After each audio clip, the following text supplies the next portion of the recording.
There's a new partnership with Nintendo, Nate and is very excited. Yeah, Nate's Yes. very excited for this because it's his favorite company Nintendo's partnering with right now. Yeah, I love them. Sean, you know what? Sean legitimately likes them, it seems. I don't dislike them. I think, look, okay, this isn't the first company that they're working with. They're working with Sega, obviously. They already have a plan in place with Square Enix as well. And now they're working with Nintendo. Obviously, I'm not the only person who thinks that there's a reason for this. These companies must see potential in them. Yeah, they see the potential of this company will probably make a mediocre game for a budget of about $700,000. Uh-oh. But what they're doing, okay, so I guess we should say it's Forever Entertainment. Forever Entertainment. Which also has a subsidiary company that does in-house development called Megapixel. I think that's what they're called. I'm pretty sure that's what it is. And I actually made a video on this, so go watch it. But anyways, what the in-house company is the one responsible for House of the Dead and Panzer Dragoon. So I feel, because obviously, why would Nintendo need a publisher in the Netherlands? Why would Square Enix need a publisher in the Netherlands? That makes absolutely no sense. They publish their own shit. So to me, it's almost like they're wanting to do essentially what Sega is doing and taking games that, you know, are a bit of a harder sell. Like, can you really do a $60 House of the Dead? Can you really do a $60 Panzer Dragoon? Maybe, but what better way to sort of gauge that than to have a company, you give them a little bit of a budget, they make a remake like they've been doing with one of your original IPs, and then you test the market with it. It's obviously a lot low risk than, you know, putting a huge budget behind a game that you haven't seen in a while or a franchise that you haven't seen in a while, and then it flops. Yeah, I mean, it does say here, Nate, Nintendo giving Forever Entertainment significant financial support. Significant is relative to the company. Sure. But why would Sega and Square Enix also be doing this? I would say there are a lot of people moving in with Forever here. They must have some type of, I don't know, maybe MVG can talk about this a bit more, proprietary technology that can allow them to do something more efficiently than other people, to where they can get these contracts from all these people. Maybe. I mean, it's really hard to speculate what that could be, but if Nintendo's getting in bed with them, they've probably got something that they're interested in utilizing, that they're going to use for multiple titles going forward. So I think, you're probably onto something there, OJ. Okay, let's speculate on what titles Nintendo would even have them work on. Like, what would Nintendo go for Forever? It's almost like somebody made a video about this with 5 plus an extra bonus title at the end. So I will not give away all of my secrets, but I can think of a great game that would be a perfect candidate for. I'll do 2 games. I'll do 2 games for my list. Personal pick, and then an actual realistic pick. Personal pick would be Geist, because Geist is a great game.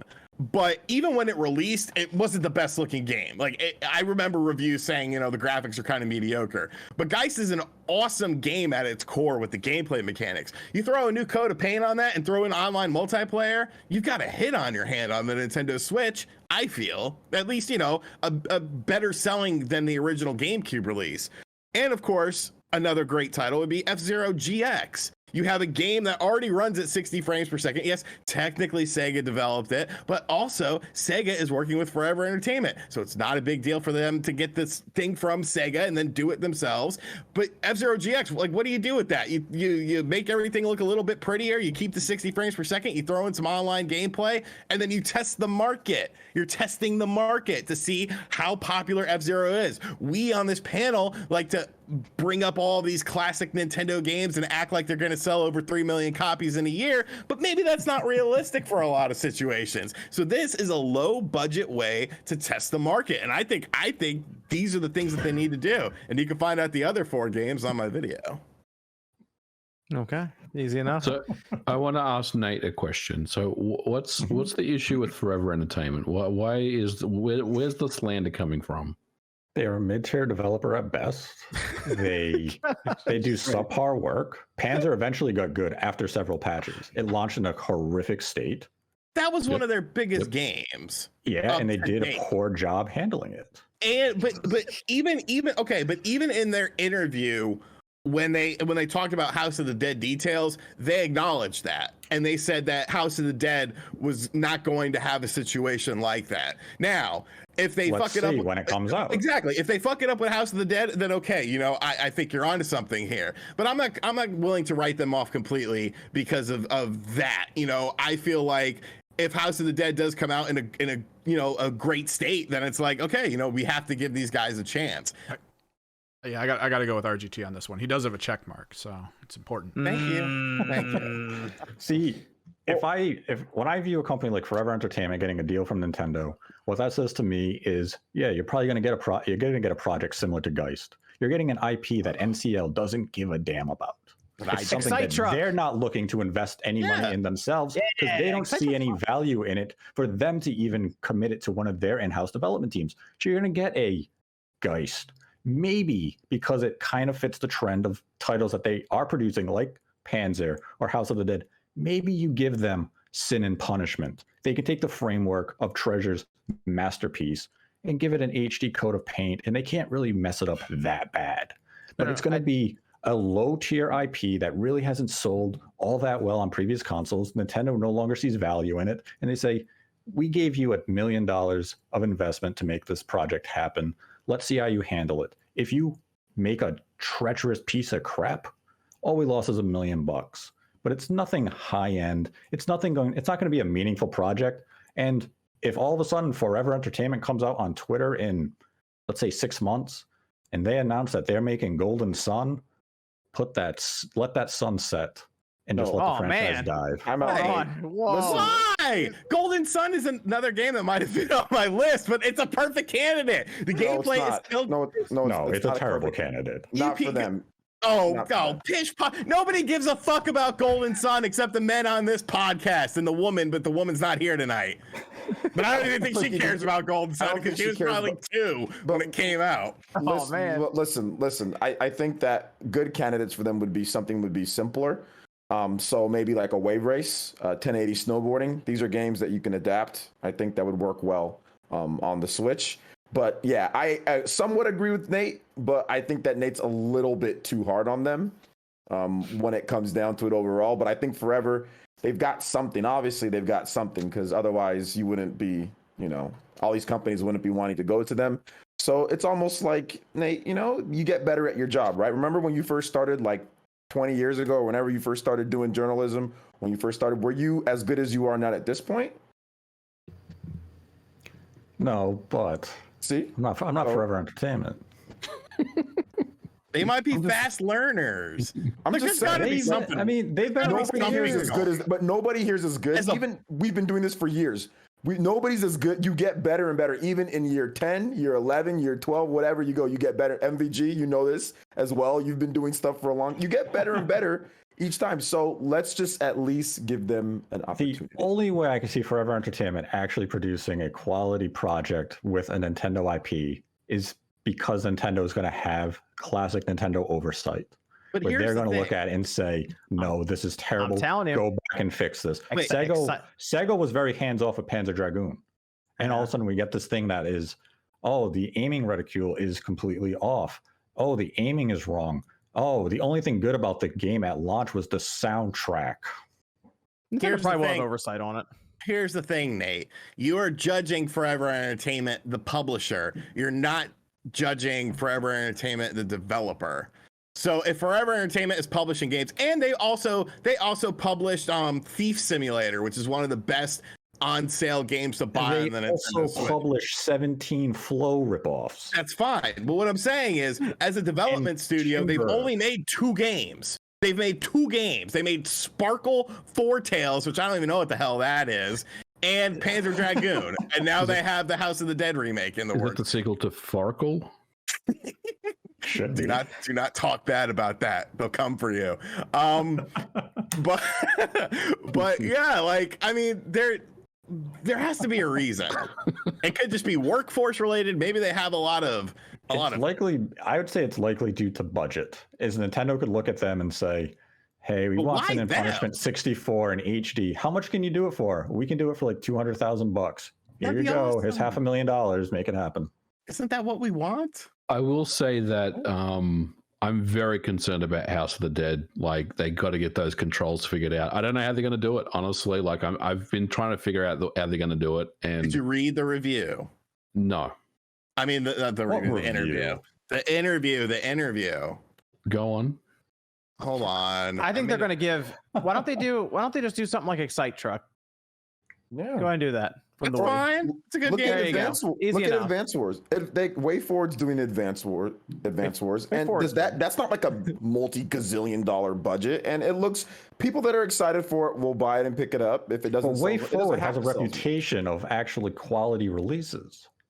I'm just saying, like in general, in terms of just like it doesn't have to be this big budget type of crazy. It can just be the same game that people love, and then you add some stuff to it, and that's why I was thinking it's something with like lower expectations for it to come out. Like Excite Truck, people would be like, "Oh, that's okay, that could be fun," but they're not this like. This is Nintendo. This is Golden Sun. This is Nintendo. Anything that has one of their IPs attached to it is going to inevitably lead to a hype cycle.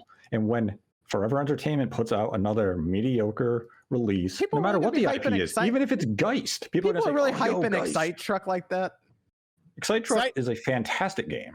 It was a really good Wii launch game. It was, but I'm saying that was a long time ago. I don't know if people are going to be hyping up Excite Truck getting ported into the Switch like that. And I mean, that's probably a cheaper and easier test for them to give Forever than some crazy big IP.